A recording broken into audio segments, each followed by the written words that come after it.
So welcome everyone to the Pichette Auditorium at Pembroke College. My name is Father Nick Austin and I'm the Master of Campion Hall. And it's my pleasure today to welcome you to the Laudato Si Research Institute celebration entitled Realistic Hope, Theological Ethics and Conservation Practice. Just for those who, a very warm welcome to all of those in the auditorium with us, whether you're from Oxford or further afield, and also to those who are joining us live on the webinar. You're all very welcome. For those in the auditorium, just a few brief COVID announcements. Please keep your face coverings on and observe social distancing. And that involves also staying seated during the break unless you need to use the restroom. And for those in the auditorium, the lectures will be over at 6 p.m. when you'll be warmly welcome to wander over the road to Campion Hall. So first of all, I'd like to welcome the very Reverend Damien Howard, who is the Jesuit Superior of the Jesuits in Britain, and who was instrumental in bringing the Laudato Si Research Institute to Campion Hall in the University of Oxford. So Damien, thank you for being with us today, and over to you.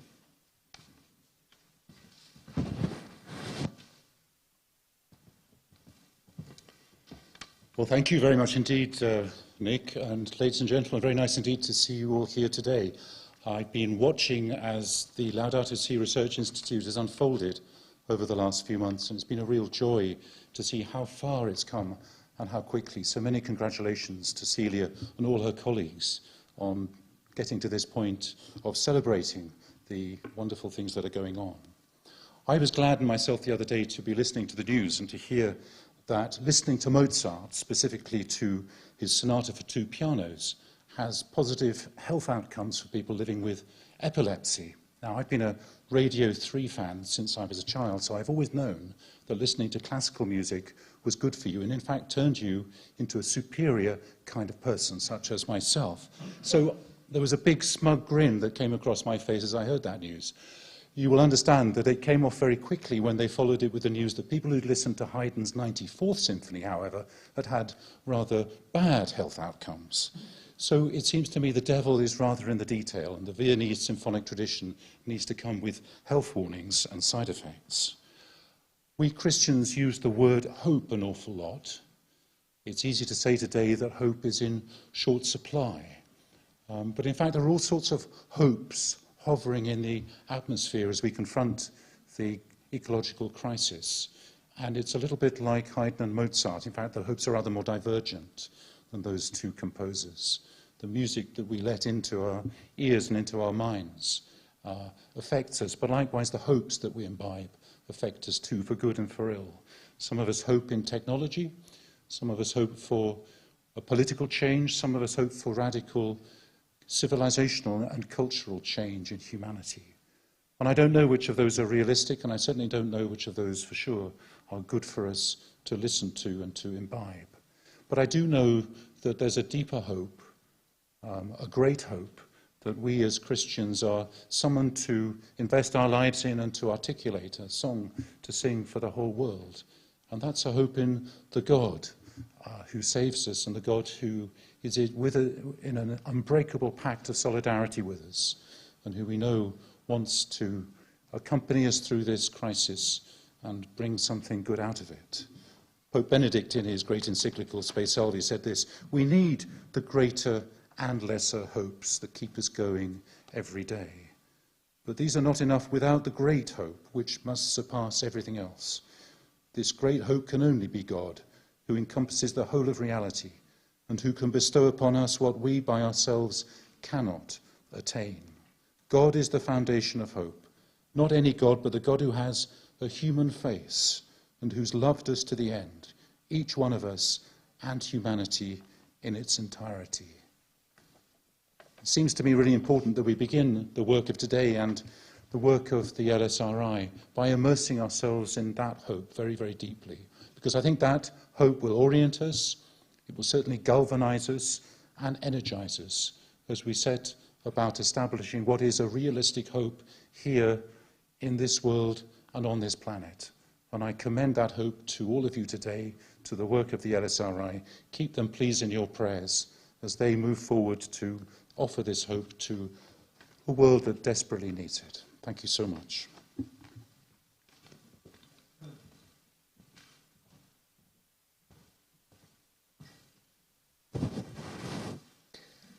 Thank you, Father Damien.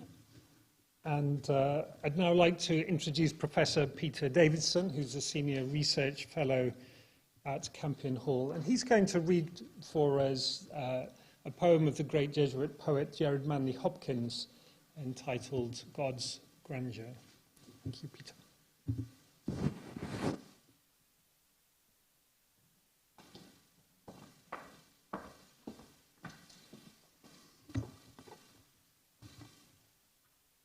The world is charged with the grandeur of God. It will flame out like shining from shook foil. It gathers to a greatness like the ooze of oil crushed. Why do men then now not wreck his rod? Generations have trod, have trod, have trod, and all is seared with trade, bleared, smeared with toil, and wears man's smudge and shares man's smell. The soil is bare now, nor can foot feel, being shod. And for all this, nature is never spent. There lives the dearest freshness deep down things.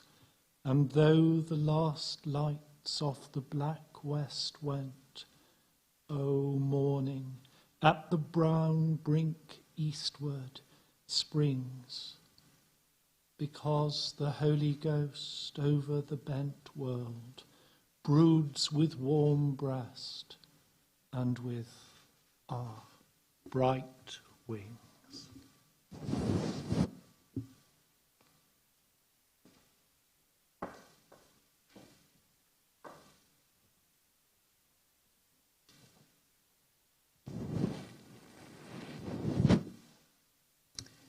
Thank you, Peter. Now I'd like to introduce the very Reverend Professor Jane Shaw. Jane is the principal of Harris Manchester College here in the University of Oxford and is also a Pro-Vice Chancellor of the university. And after Jane, we'll also be hearing from Dr. Celia Dean Drummond, who is the Director of the Laudato Si Research Institute. So Jane.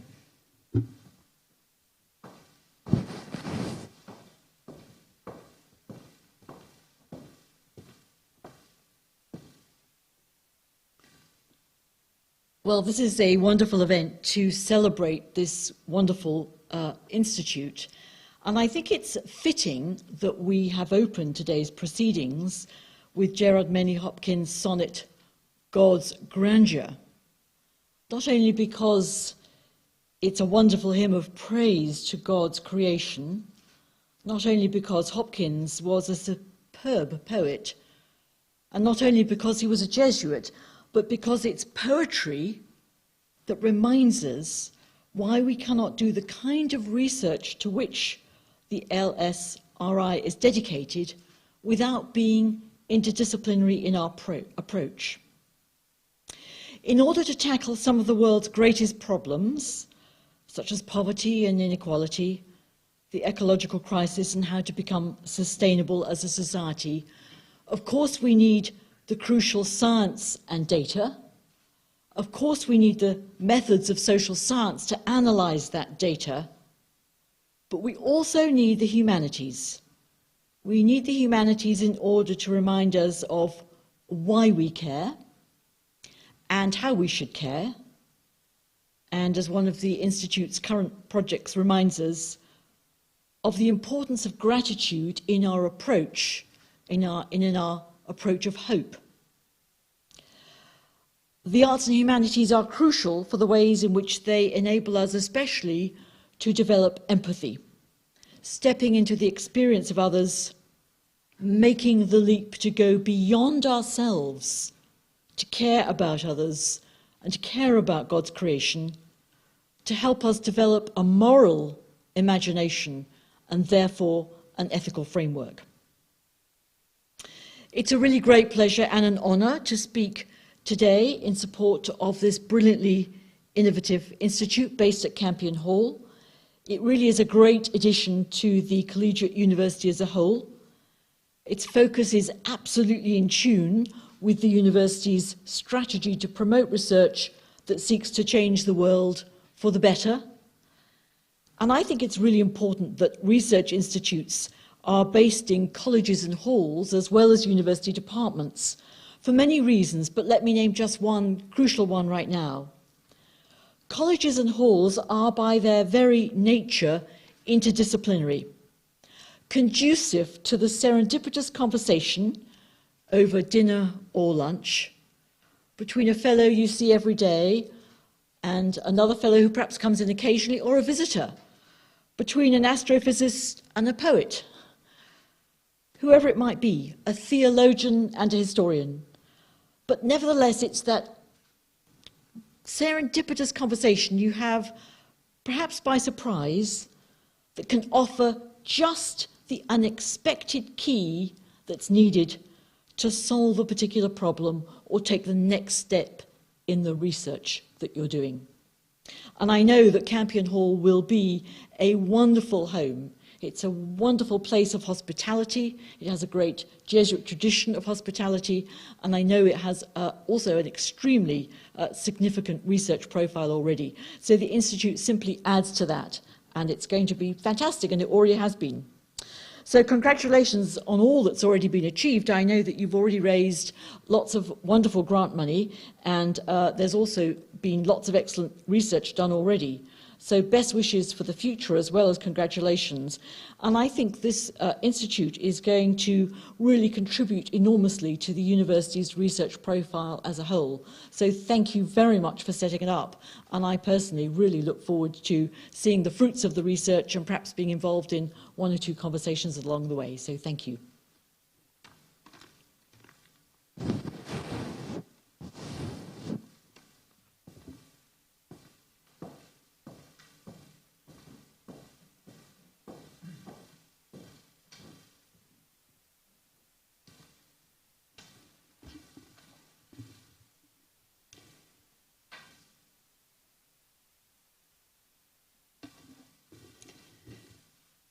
So when the Laudato Si encyclical was released in 2015, I could not possibly have imagined that 6 years later I'd be directing a research institute bearing its name. The encyclical has been more widely discussed amongst scholars in the natural and the social sciences than any other encyclical before or since. And it marked a turning point in official church teaching at the interface of theology, ecology, and the natural sciences.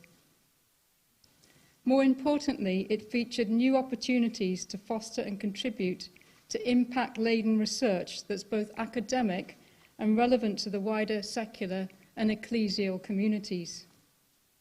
I've been privileged to spend the last 3 years developing the basic strategic framework and gaining grants in close collaboration with like-minded scholars and activists. Our vision is simple: model a different way of being an academic research institute that works through transdisciplinary methods in ways that influence actors in policy and practice, with a goal of enabling socio-ecological transformation and care for our common home to become a reality at different levels: the individual level, the community level, and the structural level. Such a vision, while simple, is ambitious, opening up possibilities for innovative intellectual work, integrating insights from theology, philosophy, and the humanities at the cutting edge of different disciplines, alongside and in solidarity with the poorest communities of the world and those who are actively engaged in eco-social practice. Campion Hall, as just been mentioned, with its long history of intellectual work in philosophy, theology, and Ignatian traditions, is an ideal home to situate this new institute. We're so grateful for their support, and particularly the provincial Damien Howard, for his visionary approach to the development of LSRI, and the Jesuits in Britain for their generosity in enabling its establishment. We've grown as an institute since our first small steps in 2019. It's the combined skills of staff, both academic and administrative, who have and are enabling us to become a presence both in Oxford and on an international stage, even amid a global pandemic. Associate Director Dr. Becky Artinian-Kaiser's superb leadership and hard work has allowed us to design and create the structural and strategic processes that we need as a research institute in order to achieve our aims and goals. Dr. Severin Denulin, who I will introduce in a minute, has become our Director of International Development. Dr. Carlos Zepeda, our Assistant Director of Policy and Practice. Dr. Tim Howells, Assistant Director of Research Programming. Ed Duque, our Carbon Transition Officer. Bethany Solaridaire, our Postdoctoral Fellow, and Harriet David, our Administrator, who has worked with us and beyond the call of duty to make this and many other events a success. Ying Yang and Sarah Gray, based at Campion Hall, also contribute to developing our outreach. Our celebration today is therefore a credit to them all. By bringing today together a leading Catholic theologian alongside an academic marine biologist who's turned his attention to transformative practice, we hope you will come away with a flavour, at least, of what the Institute is trying to achieve. I'm now handing over to Dr. Severin Denulin, who will introduce our first speaker, and she's also an Associate Fellow at the Oxford Department of International Development. So thank you, Severin.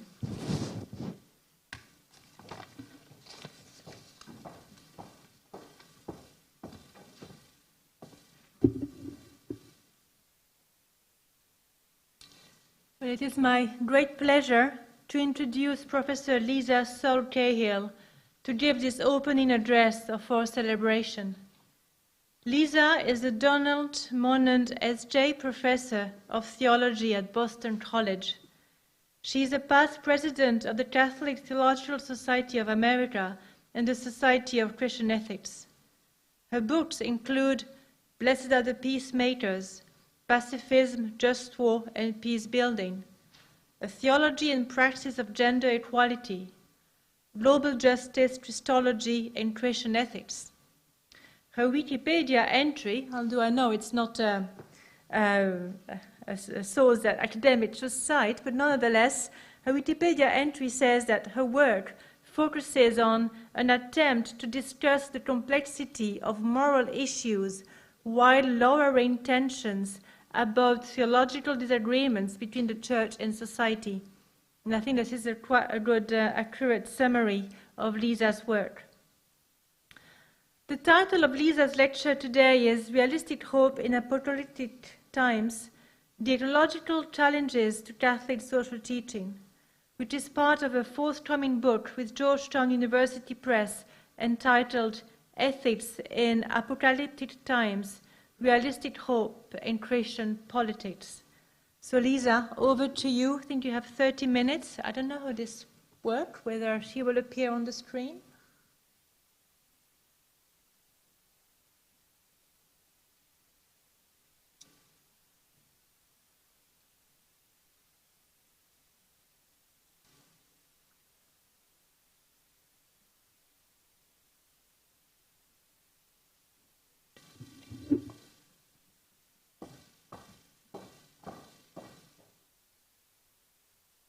So, shall I begin? I'm not sure what happened. Severin seemed to express uncertainty about whether I was appearing.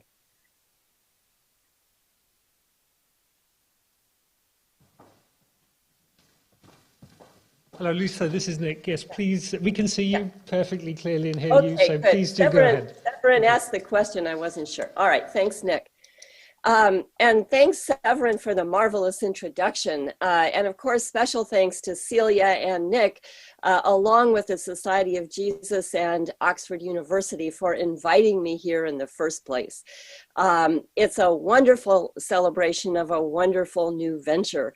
And I'm especially grateful to Cardinal Cherny, who will bring to this whole discussion a familiarity with Catholic ministries and activities that's vastly greater than my own. We are all here, of course, to celebrate the work and future of the Laudato Si Institute. The LSRI is already at work on important strategic applications of its namesake encyclical Laudato Si. This year's projects address biodiversity and women's solidarity and mining, among other important topics. These are inspired by Laudato Si's gospel-based vision of love of neighbor, the interconnectedness of creation, and solidaristic action. In the name of this vision, we gather today.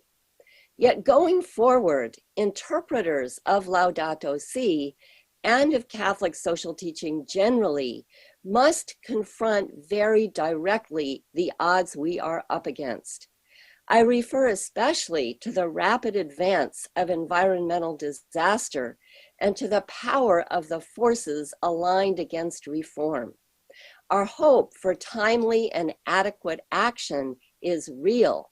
It must also be realistic.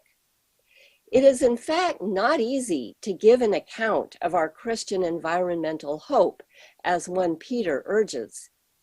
Jesus' ministry of the inbreaking reign of God, embodied in love and justice, has been and is the theopolitical center of Christian social action and of Catholic social teaching. Yet the environmental crises already upon us call into question just how far the reign of God can be inaugurated historically. Our hopeful reign of God politics can find a necessary dose of realism in the biblical genre of apocalypse. I will develop this point in 4 steps.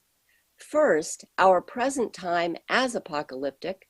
Second, assets and lacunae of Laudato Si. Third, biblical apocalypse and its politics.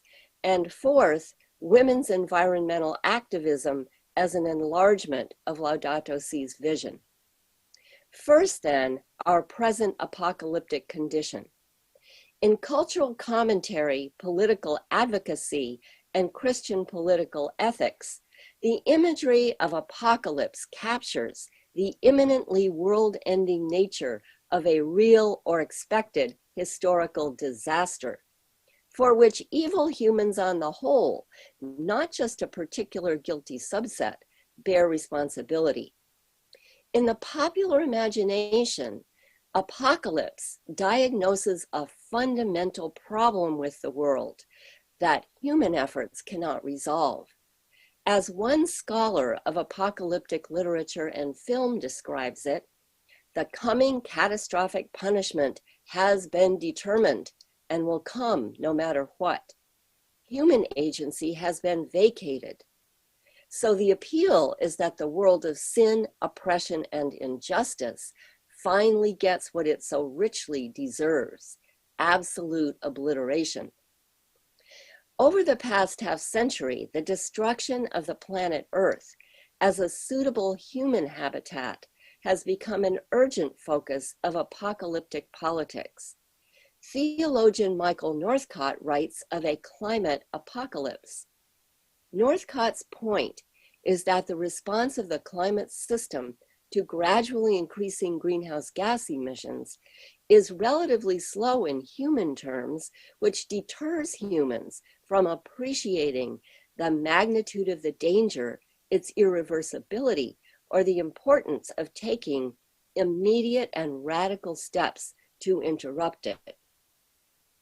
Apocalyptic scenarios might induce humans to imagine their situation with a degree of alarm it merits.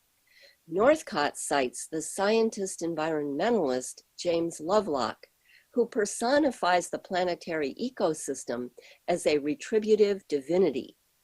With prescience attested by the 2020 COVID pandemic, Lovelock warns the Earth, or Gaia, will compensate for the ecological excess of too many human beings by ridding herself of most of them.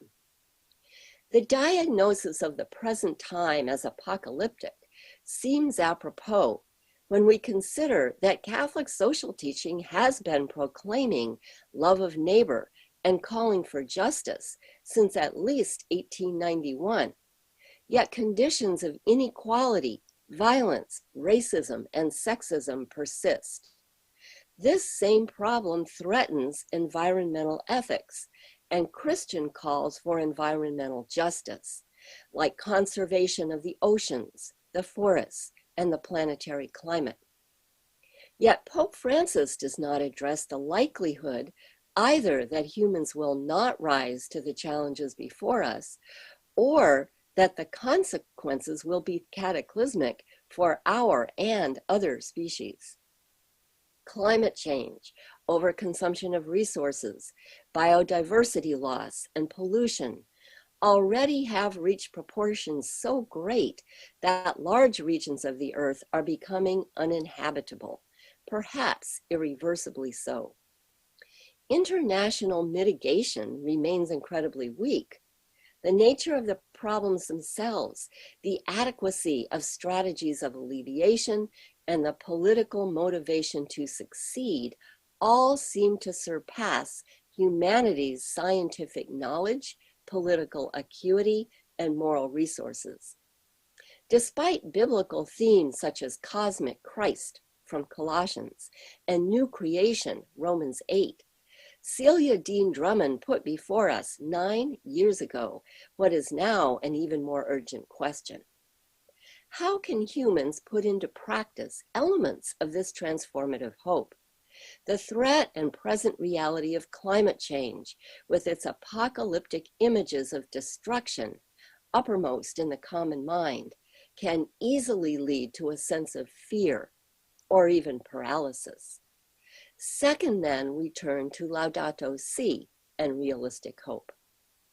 To overcome moral paralysis, despair, and deliberate political obstructionism was the aim of Pope Francis's 2015 encyclical Laudato Si, which appeared only a few months before the United Nations Climate Change Conference in Paris. Implementation of the Paris Accords prescriptions continues to be uneven and too slow. Even so, Laudato Si drew global attention to the need for action and made a lasting impact. Now we look forward to the 26th United Nations Climate Change Conference in Glasgow next November. This is a fresh opportunity for Catholic advocacy in the hope that we are in a Kairos moment of international awareness, receptivity to the power of religious worldviews, and readiness for emergency action. Laudato Si brings to the table several advances in Catholic social thought.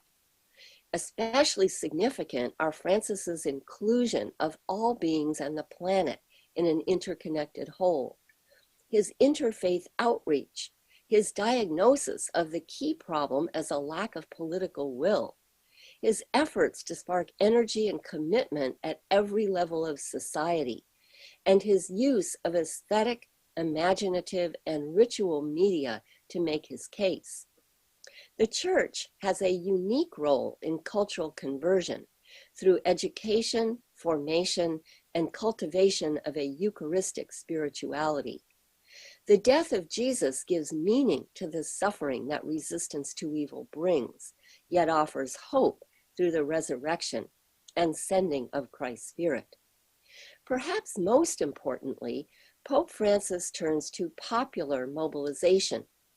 Laudato Si, amplified by the Amazon Synod, relies on local stakeholders, not elite leaders, for motivation, wisdom, and solutions.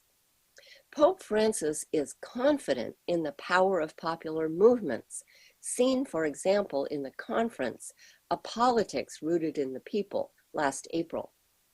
Pope Francis believes that what Laudato Si terms social love moves social agents to devise ever larger strategies to halt environmental degradation. In line with Catholic tradition, he connects local initiatives to the networked regional and global efforts so necessary to make change sustainable and far-reaching. Nevertheless, there are two blind spots in Laudato Si, and later documents such as Querida Amazonia and Fratelli Tutti. These lacunae undermine the Pope's program of taking social sins seriously and of drawing out the righteous power of popular political agency. First, he underappreciates the positive role of political conflict to increase pro-environment power and to enact enforceable policies. And second, he lacks the gender lens, not only to register the disproportionate effects of environmental harms on women, but especially to endorse and encourage women's own political efficacy as change agents. Third, then, biblical apocalypse and realistic hope. Fundamental Christian resources for radical yet realistic hope include two different yet overlapping eschatologies, both found in the Christian biblical canon. These are apocalypse and kingdom or reign of God. Kingdom of God is arguably the main theme or symbol of the ministry and teaching of Jesus as portrayed in the Gospels. Apocalypse is seen most representatively in Daniel in the Hebrew Bible and in the book of Revelation in the Christian New Testament. The nature of the end and the time and means by which it will arrive are the main points of difference among different eschatologies. Christian biblical scholars often speak of Jesus' ministry of the reign of God in terms of an inaugurated eschatology and inbreaking fulfillment or parousia.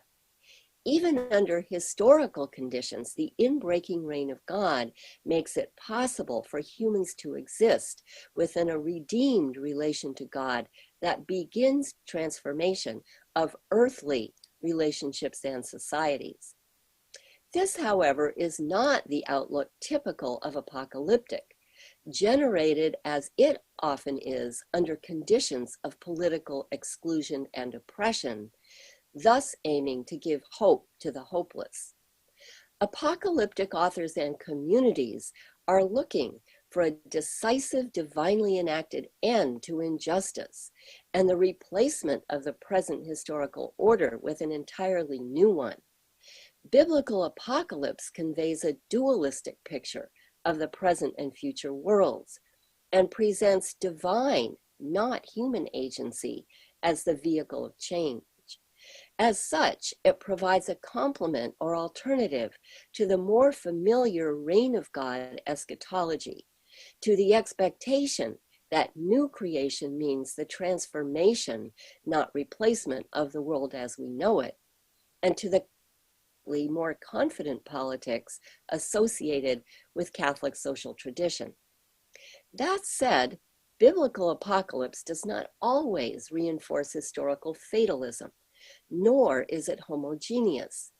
Within Jewish apocalyptic, which includes non-canonical examples such as 1 Enoch, the Dead Sea Scrolls, and 2 Esdras, there are at least 3 different political models existing in a tensive, not systematic relationship.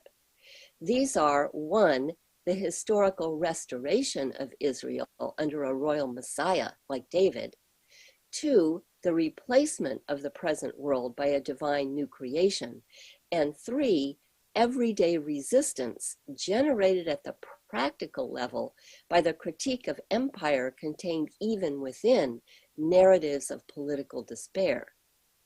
Even given the reject and replace framework, apocalyptic counter-narratives can reinforce a historical mood of refusal and subversion, sustaining work for changes within the existing evil system. These three models can coexist within the same text. At least two of them, historical restoration and everyday resistance, as well as an anticipatory inbreaking eschatological fulfillment like the reign of God, are present in the Dead Sea Scrolls, a possible background influence on the teaching of Jesus. Not only Revelation, but also passages in the Synoptic Gospels, especially Mark 13, retain apocalyptic themes. In an apocalyptic mode, Jesus decried the vast disparity between the present order of things and God's reign, and announced God's imminent fearsome judgment. The two themes of dualism and judgment are reasserted impressively in the most apocalyptic book in the New Testament, Revelation. In Revelation, the whore Babylon, a stand-in for Roman imperial power, as well as for all worldly powers that conscript and pervert human agency, is defeated in a cosmic battle by the heavenly Jerusalem, a symbol of God's righteous and world reordering reign. Revelation memorably shares with Jewish apocalyptic a dualism of worlds and the utter defeat of evil through divine combat that vindicates the righteous. A Christian politics of realistic hope does not underestimate the magnitude of worldly powers and structures, nor place undue confidence either in human agency or in the attainment of historical utopias. Yet, as still an inbreaking reign of God politics, it does trust that divine power in history is advanced through graced human action. Recognize that the Church, as body of Christ in the world, encourages a politics of compassion, mercy, and justice, and make broad-based inclusion of the excluded essential to Christian social ethics. My argument is that all four models prove necessary to a Christian political ethics for the Anthropocene. A realistically hopeful environmental ethics takes full stock of, 1, the radical difference between the times for which we hope and those in which we live. 2, the judgment of God upon evildoers, structures, and systems. 3, the possibility yet uncertainty of historical remediation.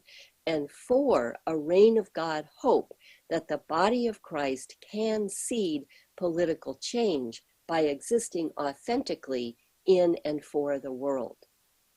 Laudato Si illustrates the ethic of realistic hope that I propose by integrating tensively these four political models found in Jewish and early Christian eschatologies. The encyclical contrasts sharply the technocratic and the integral ecological paradigms. It indicts powerful elites and complicit beneficiaries who lack the political will to oppose the status quo.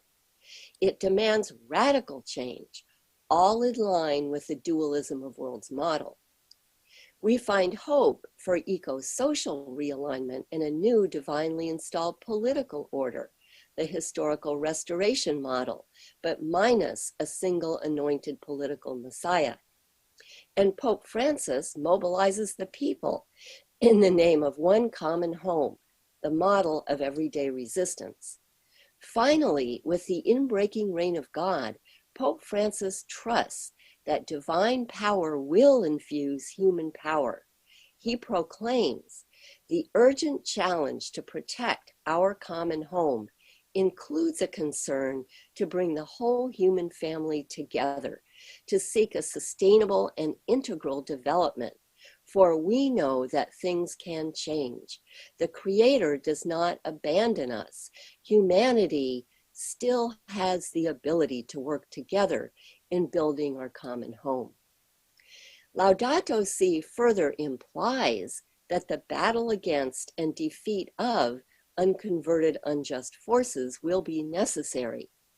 It asserts that non-governmental and intermediate groups must pressure governments to develop more rigorous regulations, procedures, and controls. According to Pope Francis, unless citizens control political power, national, regional, and municipal, it will not be able to control damage to the environment. Those were quotes from 179.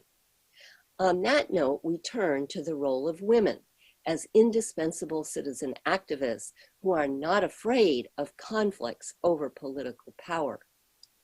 In the Amazon and other regions, indigenous women forcefully resist the extractive industries, militate for pollution cleanups, and advocate for indigenous land rights and agriculture against mining contracts, logging, cattle farming, and monoculture, all drivers of biodiversity loss. The consequences for these women include harassment, rape, and murder, not only because they threaten economic interests, but because they violate cultural and religious norms of women's proper place. The Church's official teaching documents have yet to face up to these realities. Positively, Laudato Si uses imagery of the earth as mother and sister, but still does trade on stereotypes of women as awaiting rescue, unable to assert their own rights. Positively, Querida Amazonia praises women's roles, but disappointingly cautions that such roles must reflect their womanhood. Fratelli Tutti jumps miles ahead by calling for social friendship, repeatedly specified in gender-inclusive terms, brothers and sisters, women and men. Yet Pope himself grants that although women and men possess the same dignity and identical rights, we say one thing with words while our decisions and reality tell another story, from number 23. While 66% of church communities in the Amazon region are women, only 33% hold decision-making positions. More encouragingly, though, some local churches and ministries do engage in confrontational politics and do politically empower women. In 1974, the 9 Catholic bishops of the Peruvian jungle created the Amazonian Center for Anthropology and Practical Application, part of whose mission is to empower the indigenous women and youth. More attention by official Catholic social teaching could make such efforts normative for all Catholic activities, resistant cultures notwithstanding. Let me take some cases of women's activism from Peru, where many scholars, including 2 from the LSRI mining project, Denise Bebbington and Deborah Delgado, are doing research. In fact, women have been remarkably active in resisting damage to land, water, farming, and fishing from development and resource extraction. The Catholic Church in Peru has been a strong supporter of indigenous communities, training community leaders, and drawing on national and international Catholic and political networks to push back against transnational corporations.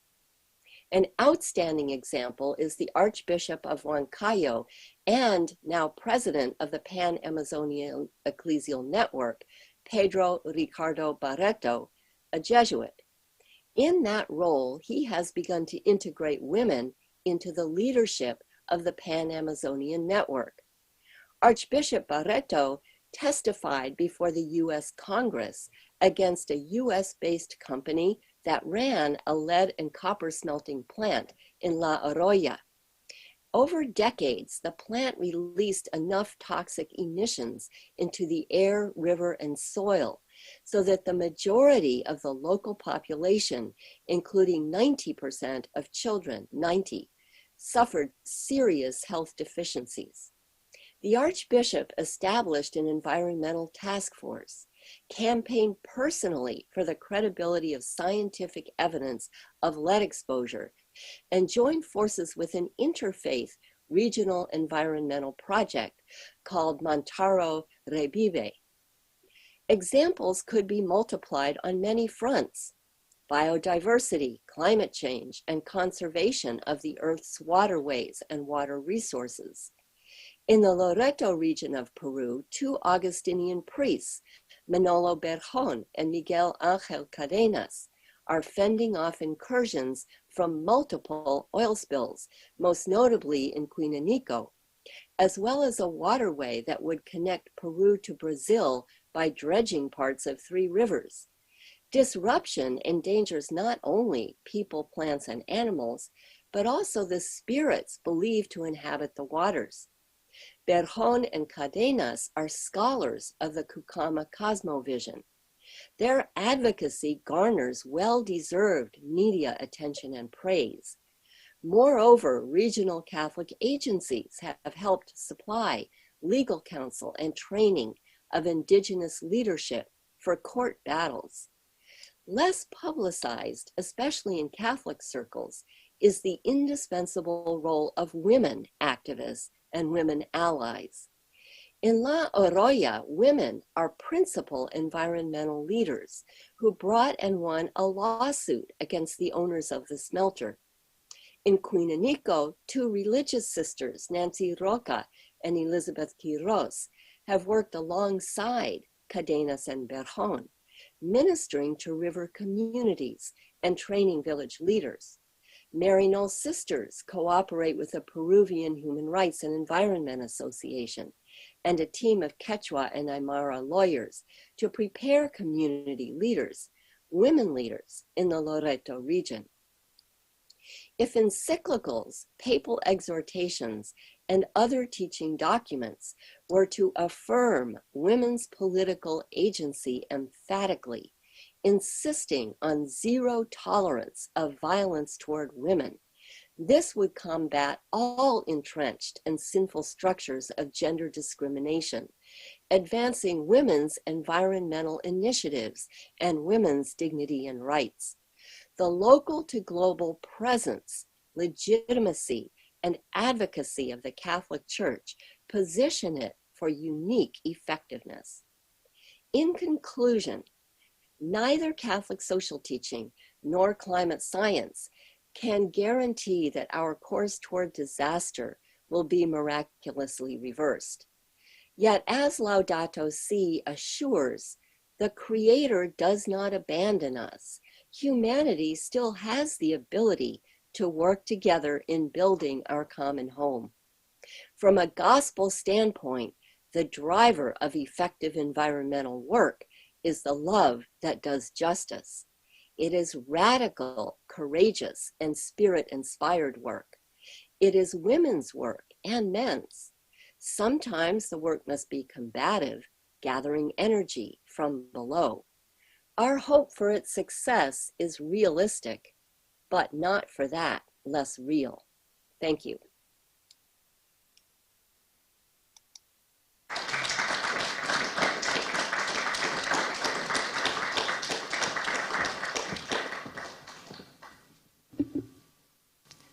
Thank you very much, Lisa, for your theological insights into addressing the challenge that lies ahead, and also for enlarging the Catholic social tradition on the basis of women's experiences on the ground. And it is a great honor to have Cardinal Cherny with us today to offer a response and some reflections on Lisa's lecture.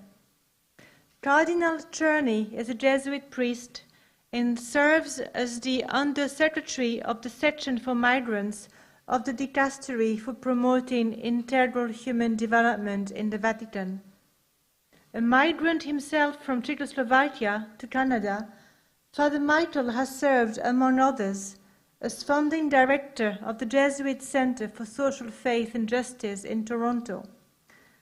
And following the killings of the Jesuits at the University of Central America in El Salvador, he served there as a vice-rector and directed an Institute for Human Rights. He has also served as secretary of the Secretariat for Justice at the General Curia of the Jesuits in Rome, and as director of the African Jesuit AIDS Network, and as consultant to the Pontifical Council for Justice and Peace, and more recently as a special secretary of the Amazon Synod. So Father Michael, thank you very much for being with us today and share some of your vast experience and insights. So Father Michael, over to you. Thank you. Excellent and dear gentlefolk. First, I thank Professor Cahill for her thoughtful and stimulating lecture. I hope to build on it in my remarks, as we learned to do when we were students together at the Chicago Divinity School a few years ago. The planet, you have to have a PhD in mathematics to figure out how long ago that was. The planetary crisis is looking terribly bad, and I appreciate Lisa's invoking the apocalyptic tradition, which dramatically calls everyone's attention to what, in our present condition and struggles, is essentially what? What is essentially what? Let me make 5 observations. First, congratulations on the launch of the LSRI. Your ambitious and necessary mission, which is for social and ecological transformation, is worthy of everyone's support. How can the efforts of sponsors, leaders, colleagues, collaborators, and supporters achieve conversion, and so prove genuinely transformative? Laudato Si tells us a great deal about the needed transformations, but what about the subjects of the verb to transform? The who? Who transforms? Throughout the world, poor campesinas, indigenous, and slum women keep regenerating an agenda that starts with access to basic living conditions for their families and children. These are the subjects and the priorities worth assuming first, as LSRI stimulates, promotes, and links efforts to care for our common home. Pope Francis observed, the idea of social policies being a policy for the poor, but never with the poor, and never of the poor, much less part of a project which can bring people back together, sometimes strikes me as a kind of brightly painted dustbin to contain the refuse of the system. Berta Cáceres was an indigenous leader and integral environmental activist in her native Honduras. She played a leading role at the first World Meeting of Popular Movements in Rome in 2014 and was assassinated in 2016. Soon after, at the third World Meeting in Rome, Pope Francis said, "Many of you are playing for keeps." He wanted to remember those who are not here today because they risked their lives. There is no greater love than to give one's life. That is what Jesus teaches. So may I please nominate Berta as a very apt patron saint of the LSRI. A second essential highlighted in Professor Cahill's paper is entitled Laudato Si and Women's Activism. I think it's fair to say that church leaders are listening more and more to women. Some would say, listen until it hurts, which seems like good advice, but there's more to it. Listening gives rise to compassion. There's suffering with, there's learning, and there's deep joy. So we can also say, it hurts until you listen, because avoidance, flight, resistance, defensiveness are all so damaging. Let's leave counterproductive stances behind us and rejoice in any newly liberated listening that God grants and that interlocutors stimulate in us. Professor Cahill rightly insists on women being fully involved, and the Church is certainly on this path. Witness the warm response to Sister Natalie Bacard being appointed an Undersecretary of the Synod of Bishops. Here is what Pope Francis wrote in Christus Vivit, the exhortation after the Synod on Youth. A living church can react by being attentive to the legitimate claims of those women who seek greater justice and equality. A living church can look back on history and acknowledge long-lasting patterns of male authoritarianism, domination, various forms of enslavement, abuse, and sexist violence. With this outlook, she can support the call to respect women's rights and offer convinced support for greater reciprocity between males and females, while not agreeing with everything some feminist groups propose. Along these lines, the Synod sought to renew the Church's commitment against all discrimination and violence on sexual grounds. That is the response of a Church that stays young and lets herself be challenged and spurred by the sensitivities of young people. So while popular movements prioritize the full range of social issues, Berta's participation in Rome reminds us that there are a lot of women, including Berta, standing up for gender issues too. Third, let us consider how political conflict increases pro-environment power towards enacting reinforceable policies. Recall Pope Francis on his first Holy Thursday, washing the feet of 12 prisoners, including 2 women and 2 Muslims. Then in early July, going to Lampedusa to mourn the migrants dying in the Mediterranean and denounce indifference. And in late July, urging young people in Rio de Janeiro, que hagan lío, to raise hell, not only at special events like the GMG, but in every diocese.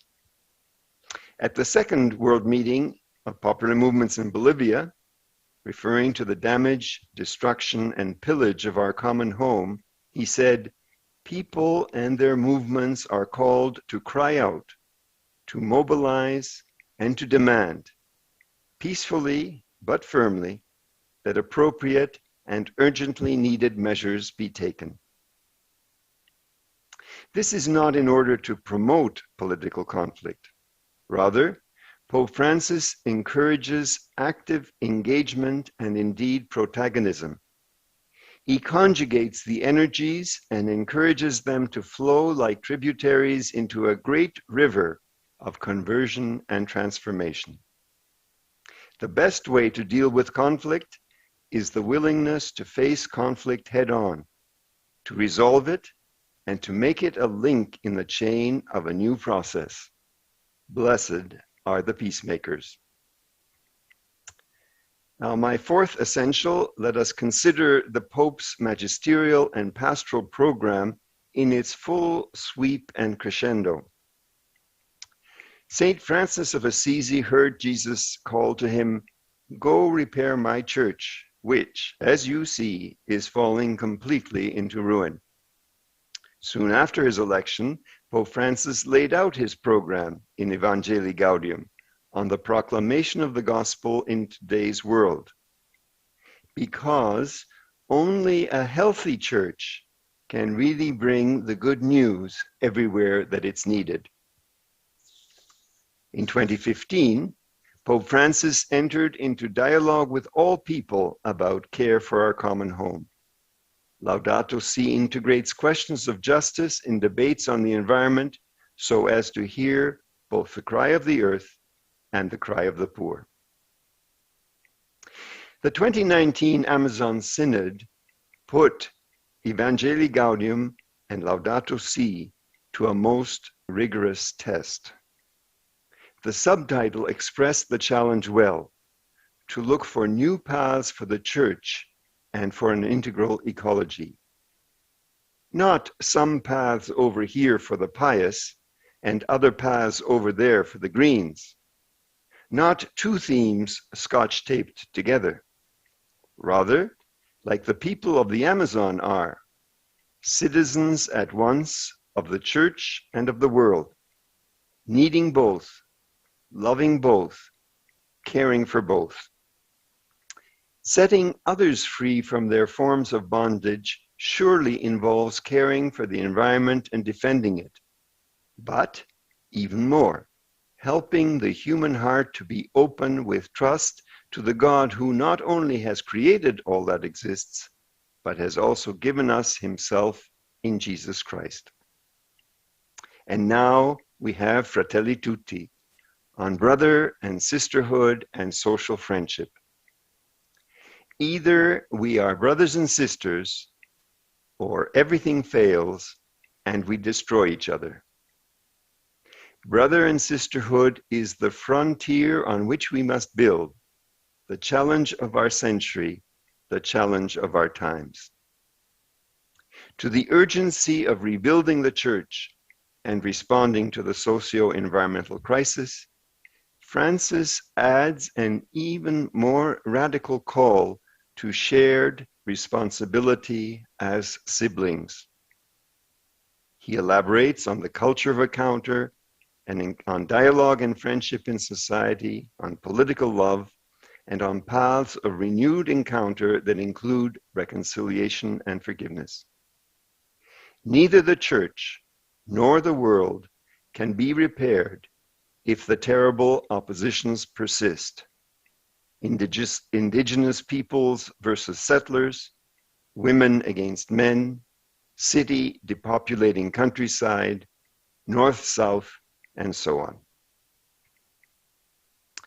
My final message, my final essential, is to look forward urgently to COP26 in Glasgow. I hope that the global Catholic climate movement and other grassroots coalitions nourished by LSRI will tap into 1,000 struggles going on everywhere to bring fresh Catholic advocacy to COP26. Real salvation history has only one time, the present.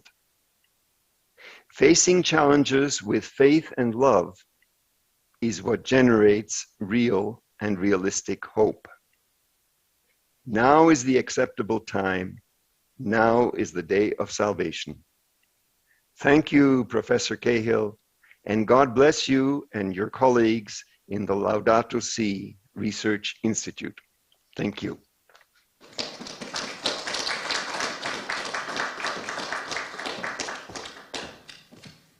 Thank you very much, Father Michael, for this very inspiring talk and very lot to meditate upon and reflect later on. We now have a small break, 10 minutes, and the regulation is that we all stay seated and we go out only if there is an emergency or we have to go to the toilet or other things. But otherwise, we are asked to stay here.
It's a real pleasure and a delight to introduce to you this evening Dr Enric Sala, who's a former university professor who saw himself writing the obituary of ocean life and then left academia to become a full-time conservationist at the National Geographic Explorer in Residence.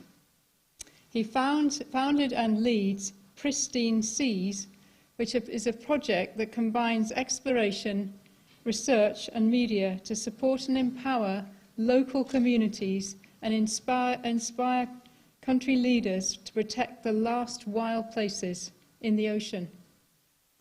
To date, Pristine Seas has helped to create 23 of the largest marine reserves on the planet, covering an area of 6.5 million square kilometres. He's earned numerous honours for his work, including 2008 World Economic Forum's Young Global Leader, 2013 Explorers Club Lowell Thomas Award, 2013 Environmental Media Association Hero Award, 2016 Russian Geographic Society Award, and in 2018 Heinz Award in Public Policy. He's a Fellow of the Royal Geographic Society. He earned a BSc in Biology from the University of Barcelona and a PhD in Ecology from Aix-Marseille University in France. Enric was lead author of a study published this March in Nature called Protecting the Global Ocean for Biodiversity, Food and Climate, which found that ocean protections not only support biodiversity, but also boosts fisheries and help the climate as well. As part of the study, Enric and his colleagues developed a new way to identify places that, if protected, will increase food production, safeguard marine life, and reduce carbon emissions. It would be possible to realise these benefits quickly if countries work together to protect at least 30% of the oceans by 2030. Publications also include 2015 Pristine Seas, Journeys to the Ocean's Last Wild Places, and his most recent book, about which he's going to speak today, which shares the title of the lecture, The 2020, The Nature of Nature, Why We Need the Wild. So thank you so much, Enric, for joining us today. I wish it could be in person, but here we are in a virtual situation, but it's still a pleasure to have you join us. Thank you. Thank you so much, Celia. I wish indeed that I was there in person with all of you. Thank you so very much for inviting me to speak today, and congratulations on this celebration of the Laudato Si Research Institute, which I hope to visit as soon as the situation traveling to the UK becomes a little less difficult. So, you and I have been at conferences on Laudato Si in Rome, and I think we agree that the Laudato Si encyclical letter is an evergreen document, because as long as there will be humans on Earth, we will need to keep reminding ourselves how lucky we are to live on our planet together with millions of other species. We live in a miracle. But first, if I may, let me provide a little personal story so the audience knows who you're listening to. I grew up on the Mediterranean coast of Spain in Catalonia, watching the shows of Jacques Cousteau on television. And I wanted to be an ocean explorer. I wanted to be a diver in Jacques Cousteau's boat, but I was born a little too late for that. So instead, I became a marine biologist. I ended up as a professor at the Scripps Institution of Oceanography in La Jolla in California. And my job was to write about the impacts of humans in the ocean, the impacts of fishing, the impacts of global warming. Until one day when I realized that I was just writing the obituary of the ocean. I felt like the doctor who's telling you how you're going to die with excruciating detail, but not offering a cure. So that day, I decided to quit academia to work on conservation full-time, to work on the cure. This is how I founded the Pristine Seas project, which, as Celia mentioned, we've been working with governments, local communities, and indigenous peoples around the world to protect some of the most vital places in the ocean.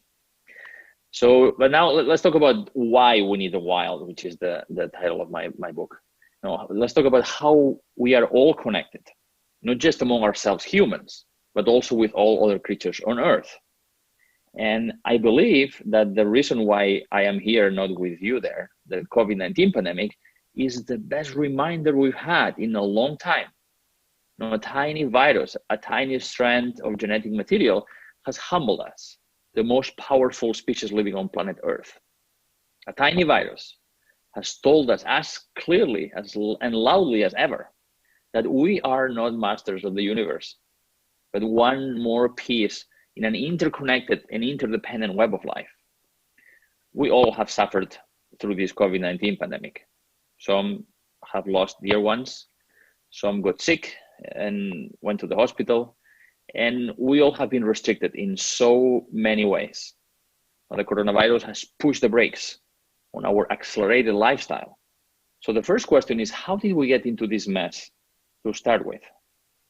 And the best current scientific evidence suggests that horseshoe bats were the most likely reservoir hosts of the coronavirus, meaning the species where the virus naturally lives and reproduces.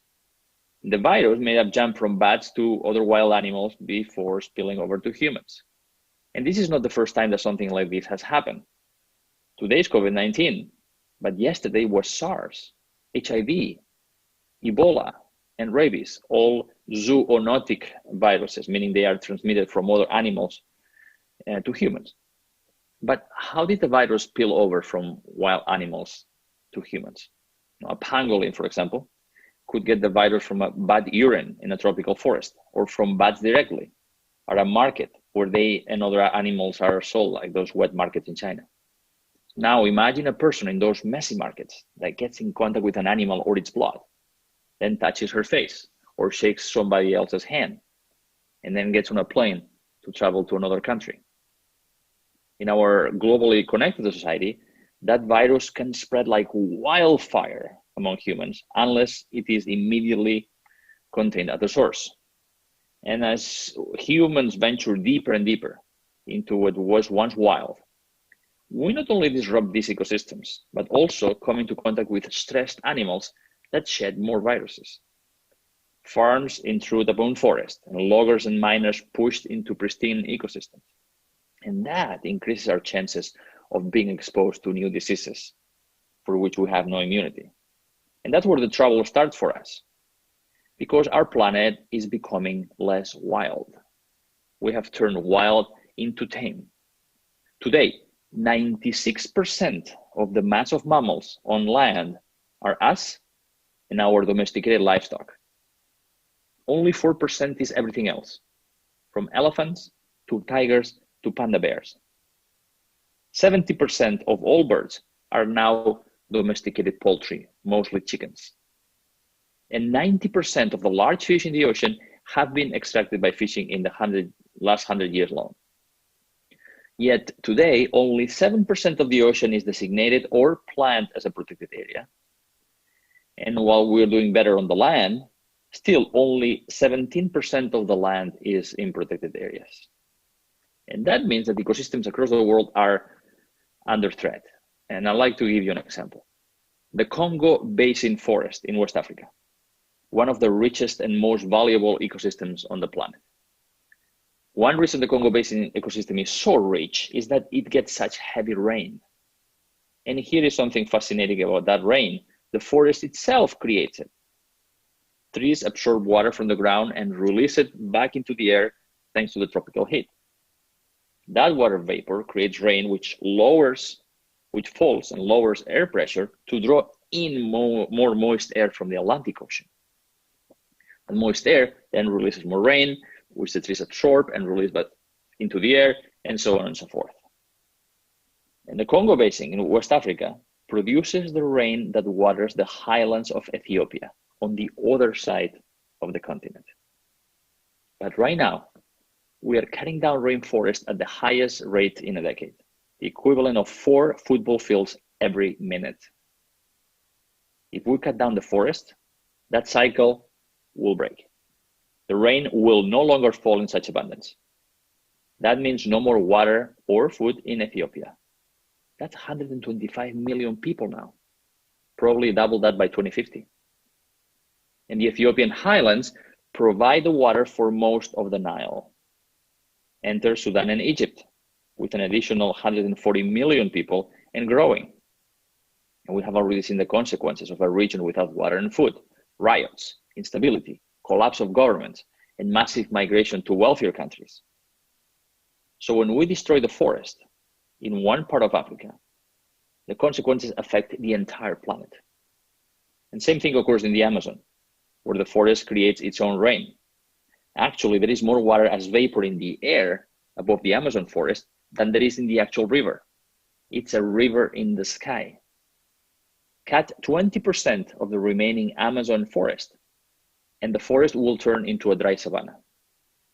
Gone will be the forest and the rain, and the water patterns for the whole world will just go crazy. I have seen the impact of ecosystem disruption, including the risk of disease in the ocean too. Coral reef lagoons used to be full of giant clams, these beautiful animals with iris colors, greens, blues, yellows, filter seawater for a living. And in doing so, remove microbes from the marine environment. At pristine seas, pristine reefs in the middle of the Pacific that still have intact beds of giant clams, our team has measured the cleanest water in the ocean. However, in inhabited coral islands, where giant clams have been depleted for food or for their shells, the water is full of pathogens. And these pathogens include bacteria that can cause gastroenteritis and cholera. So these giant clams and other filter feeders like sponges and clams are like the N95 masks of the lagoon. By removing them, we are increasing our chances to acquire fatal diseases. And of course, there is a clear moral case for why we cannot continue this devastation. And I don't need to tell you at the Laudato Research Institute about the moral case. But the coronavirus pandemic has made it crystal clear that there is still a more powerful case for most people, which is human survival. Again and again, researchers have found that when we degrade habitats, animals such as bats become more stressed and shed more viruses. On the other hand, forests with a diversity of microbial plant and animal species harbor less disease. Biodiversity dilutes any viruses that emerge, whether from bats or any other sources. Biodiversity, the complexity of life, the health of an ecosystem provides a natural shield that absorbs the fallout from pathogens. And all of this happens without our interference. A healthy natural world is our best vaccine. But our broken relationship with nature is costing the world too much unnecessary loss of human life, plus trillions of dollars in economic losses. So what would it cost to prevent the next pandemic? Prevention means banning the trade of wildlife and protecting natural habitats.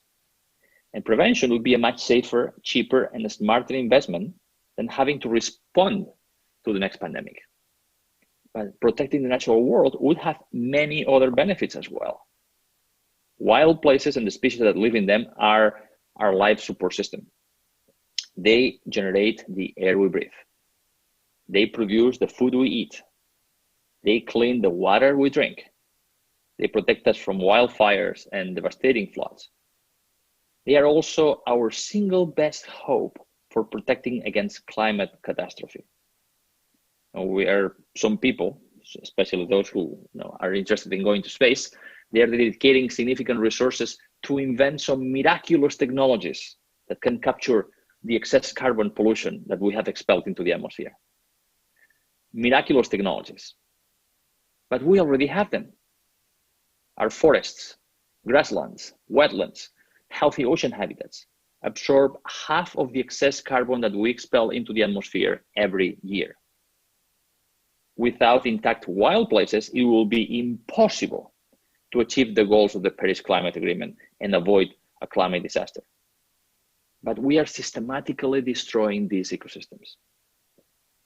All told, every year, the environment, our natural capital, provides about $125 trillion with a T, $125 trillion in free support to the global economy. That's more than the global GDP.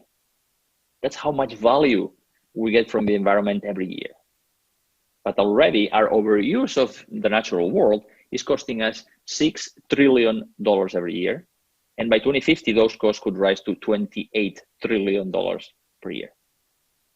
All of this means that the ecological crisis, the global loss of nature, isn't just about saving nature. It's about saving ourselves. But here's the good news. We can save ourselves.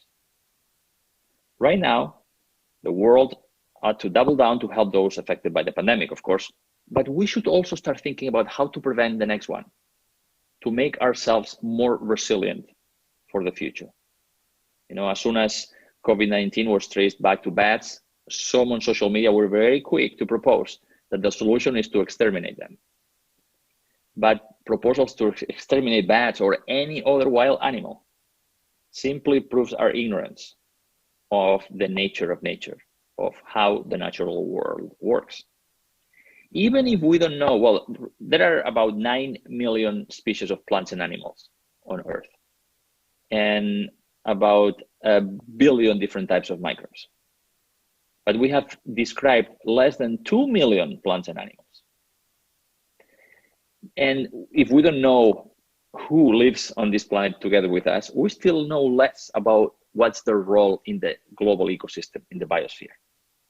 But even if we don't know the role of every wild species, we do know that every one of them has an important job to keep our world running smoothly.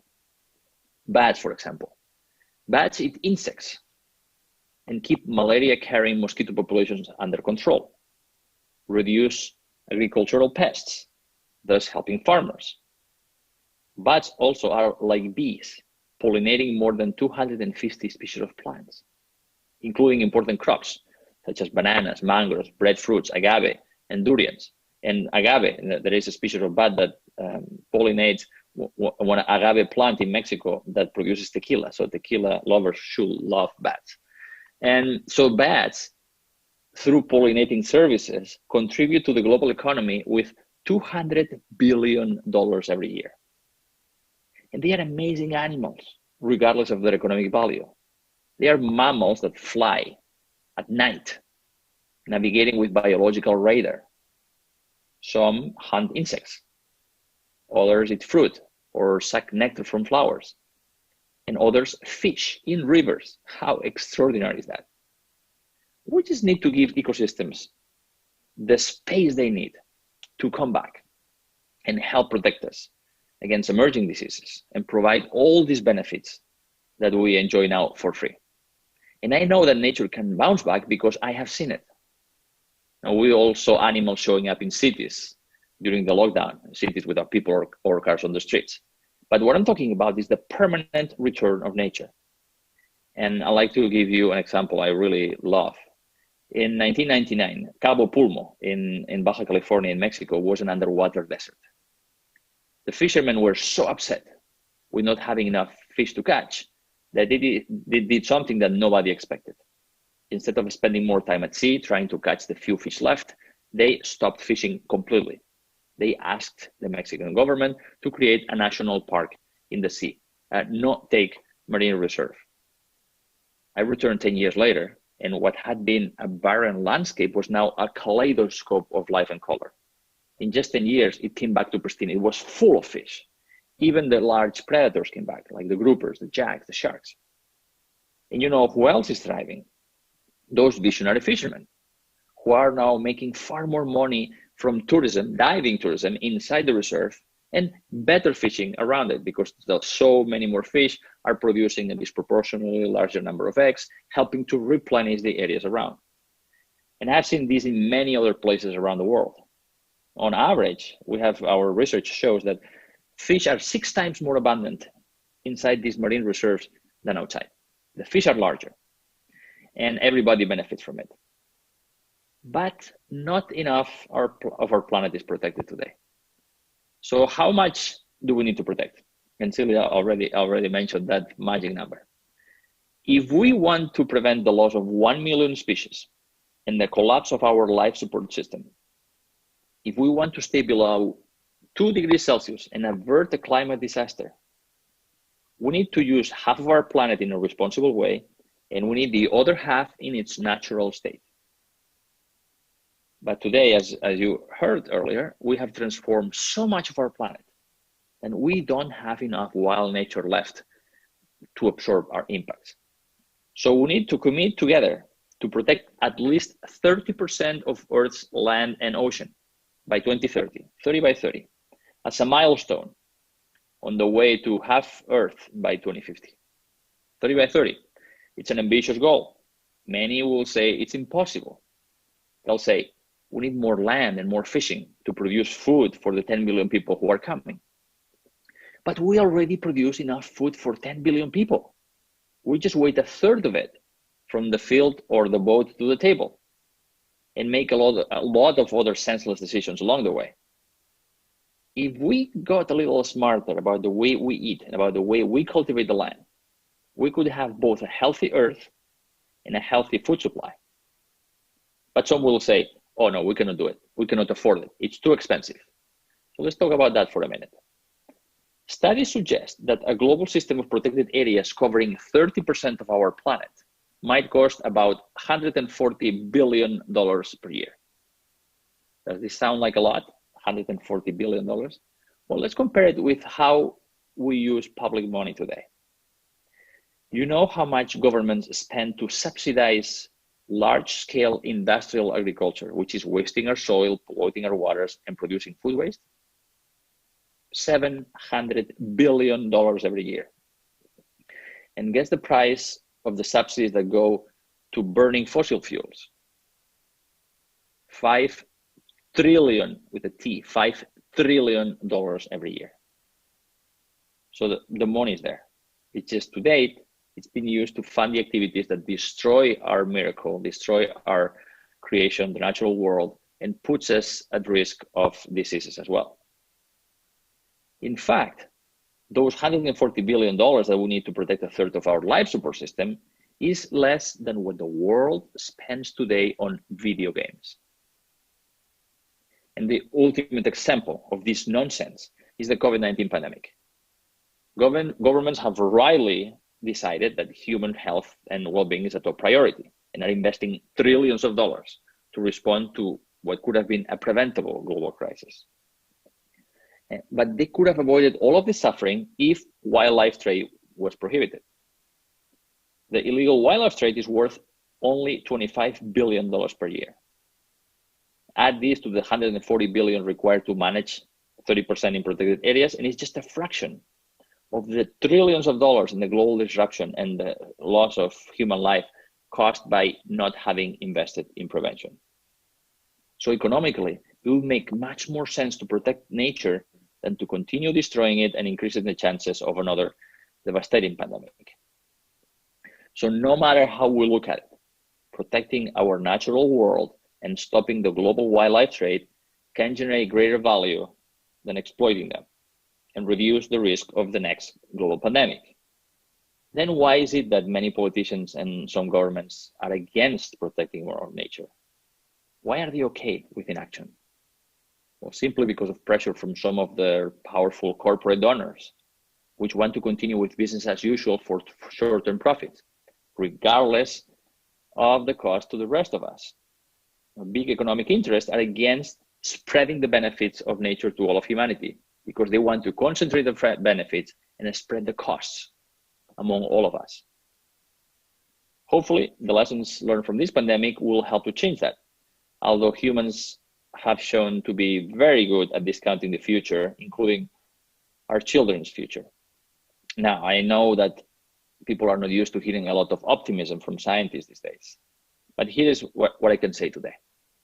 We can ban the trade in wildlife, which is not essential for food security or for medicine. We can protect more of our natural world, and we have enough science to know what places are the most critical. At the same time, we need to improve economic conditions for people so that they don't have to cut and burn forests in desperation for subsistence farming, which only exacerbates the problem. all of these actions together will help build a world that is safer and more resilient instead of one obsessed with unfettered growth. This pandemic is the loudest reminder for humanity that we are all connected with all other creatures on Earth, and that our actions on one part of the planet can affect every other part of it. Many may think that individual actions don't matter, but the pandemic has proven them wrong. It took only one person to come in contact with that virus to create a pandemic. One interaction in one city, in one part of our planet, and the entire world comes to a halt.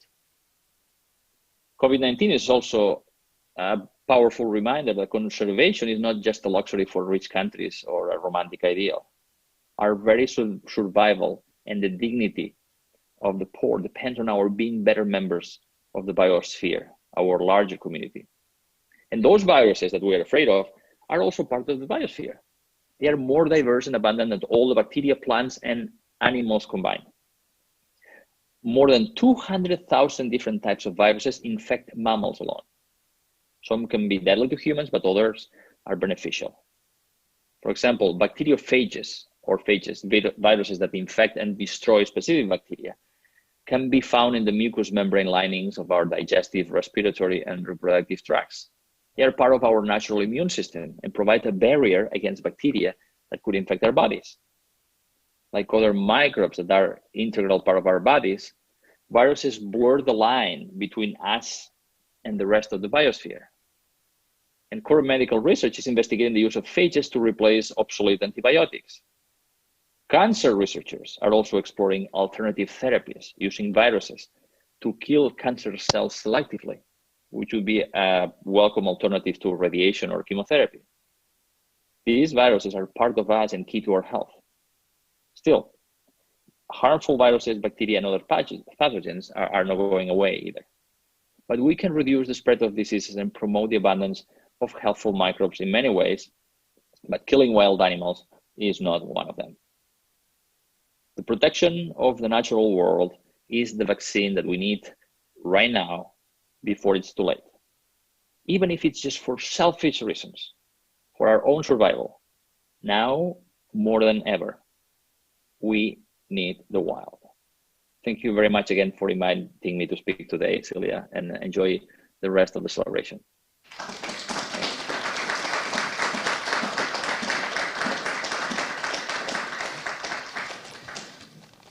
Dr. Sala, very many thanks on behalf of everyone here and everyone listening for that very inspiring talk, one that's both grounded in the sober-mindedness of a scientist and the passion of an activist. I've been asked to just weave together a few of the themes in our very rich discussion today. I couldn't possibly attempt to summarize, but I do just want to highlight a few aspects of the discussion on this theme of realistic hope. Our hope does have to be very realistic, very sober-minded. And one thing that has emerged from our conversations has been the wide range of challenges to hope today. Listening to Dr. Sala, for example, talk about the destruction of the Congo Basin rainforest and the effect on rainfall in Ethiopia and Egypt, and the planetary effects of such a crisis. And listening to Cardinal Cherny talk about the plight of poor people in many parts of the world who are fighting just for their own survival reminds us that we are severely challenged today and tempted to despair and fear. But it's one of the paradoxes of hope, isn't it, that we need it most when the challenges to it are greatest. And one thread I think I heard in the talks today, nobody was asking whether or not to hope, but rather what shape should our hope take? And that's what I want to focus on just for a minute or two. We heard that our hope has to be active. That one danger at the moment is a kind of paralysis in the scale of the eco-social crisis. We also heard from Father Damien this call to a deeper hope. What is the ultimate source of our hope?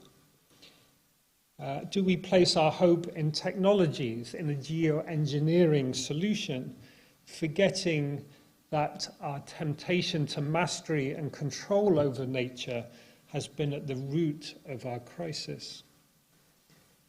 I was very struck by Dr. Sala's comment that the forests, the wetlands, the oceans, the wild parts of our world are the single best hope. That this capacity of nature to renew itself is itself a source of hope, if only we can commit to protecting the wild. And from a Christian perspective, the ultimate ground of hope is, as Professor Lisa Sowle Cahill put it, that God does not abandon us. Or in the unforgettable words of Gerard Manley Hopkins, that nature is never spent, since there lives the dearest freshness deep down things. A hope grounded in the Holy Spirit, who continues to bring renewal, to bring life across the face of the earth. Professor Cahill reminded us that we also need an urgent hope, and she contrasted a kingdom-based hope that we're very used to, cooperating with God, with each other, the possibility of human agency contributing to the coming of the kingdom on earth. But contrasting with this kingdom-based hope is an apocalyptic hope, and we need that imagination today. We see it again and again in our films and in the media, in novels and so on.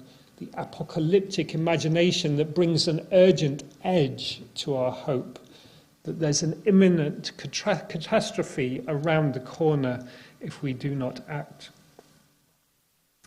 And we also heard about a compassionate hope, as Professor Shaw talked about this need for care, and Cardinal Cherny talked about compassion, this listening that leads to compassion, because it is the poor who are affected first and most severely by the ecological crises with which we are faced.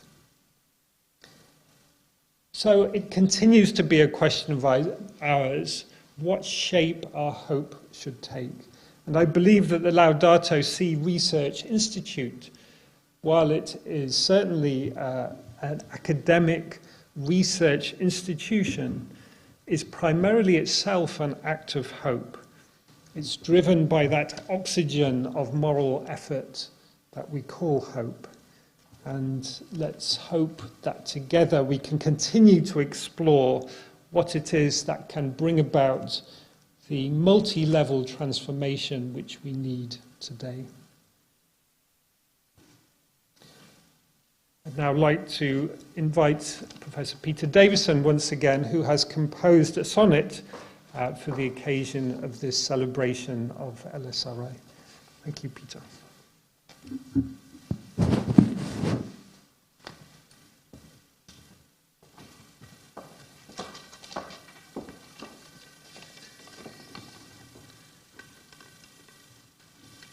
Sonnet for Trinity Sunday. Dog, rose and elder blossom for Trinity Sunday, viridian emblems of greenness renewed for this season, high summer brilliance of green washing wasteland and garden, sustained in balance still but poised in fragility. Quick this could parch, waste, diminish, wither away. But clouds mount high now, cloud bloom spreads on the elder, quickened by fall of grace, by soft rain on the river which whispers in leaf-dim twilight under the trees. Where does all greenness begin? The Trinity is spring, source, strength and return. And how may we honour our debt, when debt is so great to pay? Only by co-creation which tends and attends, for we are God's hands and eyes through each green day of dog, rose and elder, plough furrowed leaf of the hornbeam.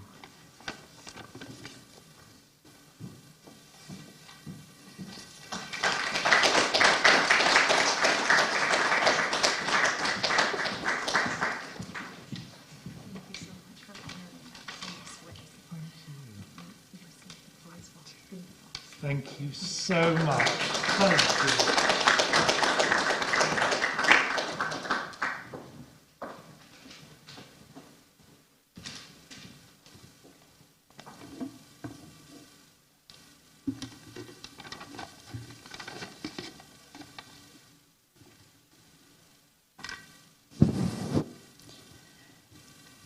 At this point, I'm going to say a warm thanks to all of you who've joined us online this evening to be part of our celebration.